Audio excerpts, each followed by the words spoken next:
Welcome to Penrose Learning, where we make understanding easy. In this video, I will explain how to play the J7D in War Thunder. This formidable interceptor is designed for speed and vertical combat, boasting a powerful engine and a rapid climb rate of 170 meters per second. It excels in energy fighting, allowing you to dictate engagements.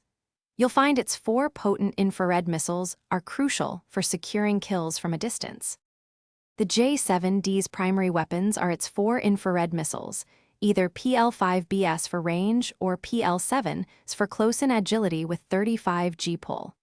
Launch PL-5BS from 3 to 5 kilometers for surprise attacks. After exhausting your missiles, switch to the single Type 23-3 cannon. Remember, it only has 200 rounds, so make every shot count. The J7D thrives on energy fighting and boom and zoom maneuvers. Always strive to maintain a superior energy state, keeping your speed high and altitude around 5,000 meters.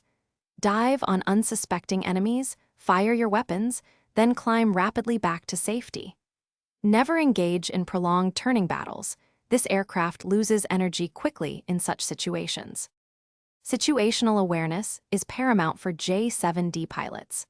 Always keep an eye on your radar and surroundings to avoid being surprised by enemy aircraft. If you find yourself in a disadvantageous position, use your superior speed to disengage and reset the fight. Remember to deploy your 72 countermeasures, including flares and chaff, to spoof incoming enemy missiles and ensure your survival. Thanks for watching. If this was helpful, leave a like and consider subscribing. See you next time.